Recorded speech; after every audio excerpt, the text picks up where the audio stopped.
Are you Team Edward or are you Team Jacob?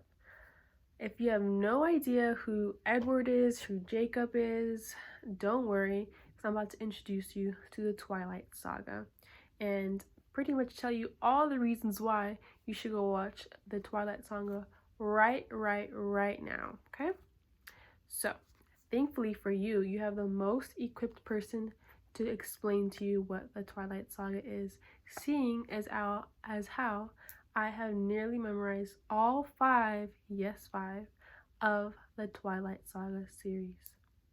So, also, I want to point out actually that I know all these characters on a deep spiritual level, as if I wrote the movie and books myself. So, to start with, let's see what the Twilight Saga is all about. So, it is a 5-part movie saga that is going to be surrounding the Cullen vampires. And it's going to be surrounding them, Bella Swan, and then a wolf pack in Forks, Washington. So, the Cullens are going to be vampires, like I said, and they're going to consist of the adoptive parents of Carlisle and Esme. Adoptive because they are not family, keep that in mind.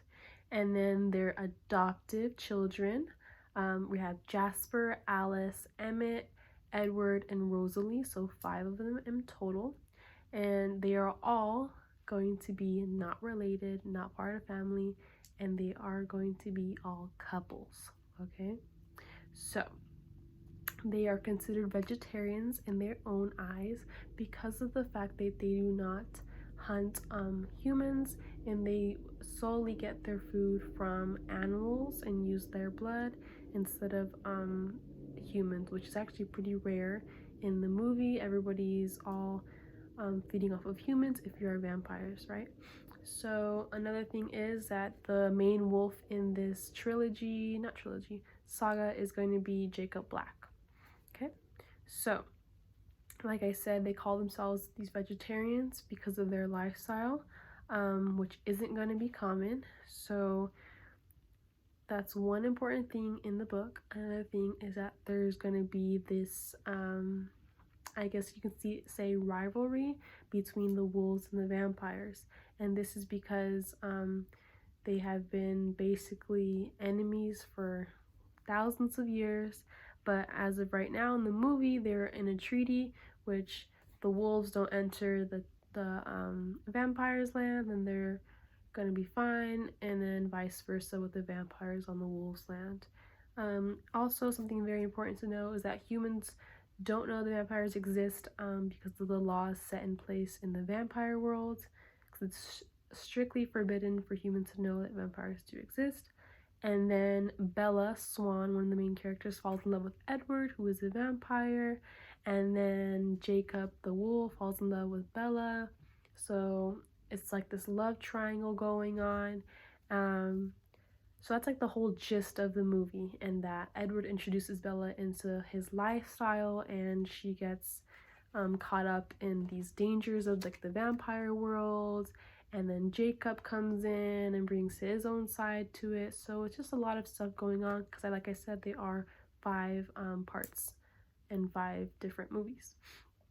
So that's like the gist of the whole entire movie.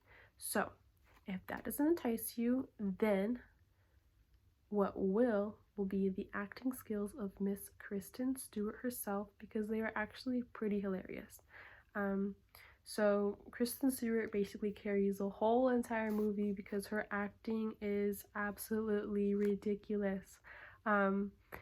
Basically, her facial expressions are over the top, and those of you who have seen the movie will know this, and if you decide to watch it, you'll know this too.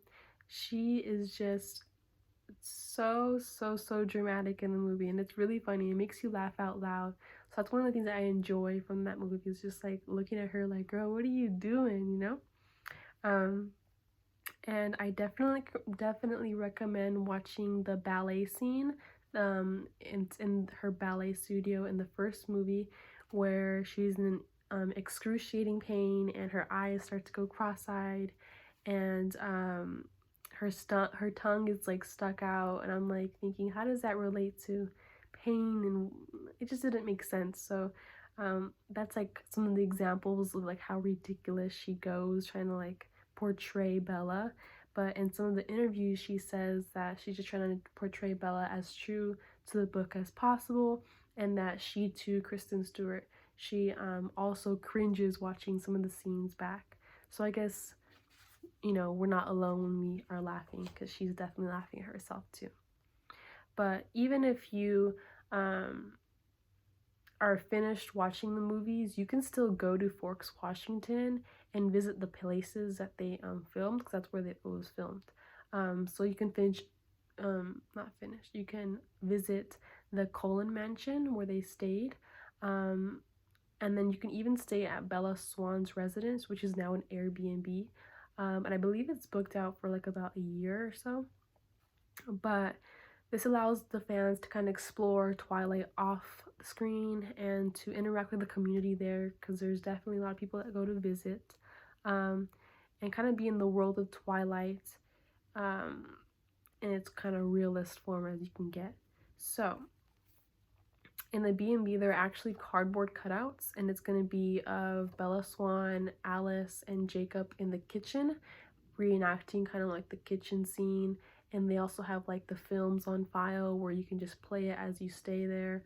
And there's also going to be their outfits that they wore during the different movies in these sort of glass cases on display. That way you can kind of see that, which is pretty cool. And if you can't stay at the B&B, there's also different places you can go check out, such as the sign that says Forks, Washington as you drive into Forks, Washington, which is like the infamous sign when she comes moving from Arizona to go stay with her dad in Forks. And then there's also going to be La Push Beach, which is in the first film, and I believe pretty much all the other films as well. So that'll be pretty cool to see. And it's a black sand beach, which is really nice because you don't see that here in California. But there's plenty of places you can see, and a lot of gift shops you can see as well. So that brings us to the end of the speech, and I hope if the amazing storyline doesn't get to you and you're like, oh, I don't want to watch it, I hope the acting of Kristen Stewart will, and that the town of Folks will entice you as well, because it's just all around a good thing and a good thing to want to go to, be a part of, a great community. So yeah, that's all I really have to say about this one. And yeah, thank you.